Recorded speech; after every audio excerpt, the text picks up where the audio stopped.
Okay, I wanted to make this quick lesson for you. It's basically talking about when there's a chord that is outside of a key. Now in this case, the progression's pretty much in the key of G. We go to G, except for the second chord.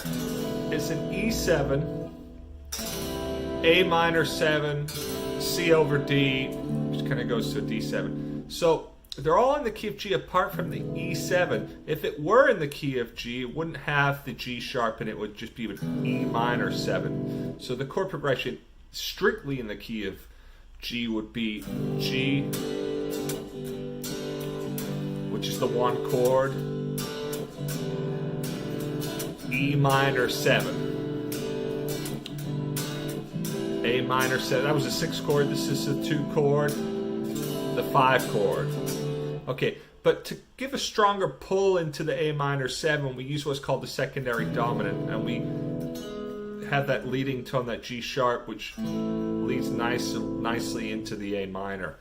So in that situation, a lot of people are confused about what scales to use. They think, well, do I use E mixolydian because it's a dominant chord?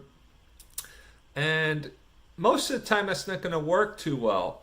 Now, my approach is this. I simply think, well, all the chords are linked together by a commonality of the G major scale. Okay? Now, what would happen if we think about the E7? It's only outside of the key of G by one note, and that's the G sharp. So what would happen if we play a G major scale but replace the G note with a G sharp? We get...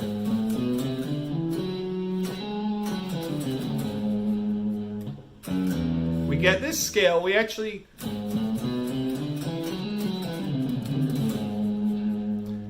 get a really interesting sound, and that's going to work perfectly over the E7. Now this actually has a name.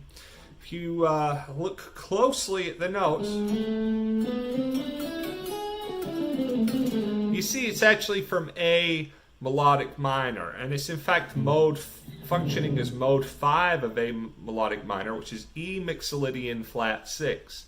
But you don't need to know any of that. All you need to know is it's just the G major scale, but with that one note modified so it fits over the E7 chord. And this is a really great approach if ever you're uncertain about how to tie this outside chord into your progression. Instead of choosing an entirely new scale that has no relationship to the original scale, it kind of glues it all together. So my approach in terms of scales would be G major over the G, and then the E mixolydian flat 6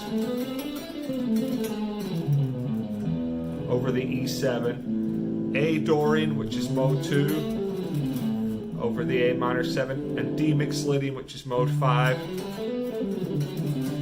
over the C over D and the D7 chord.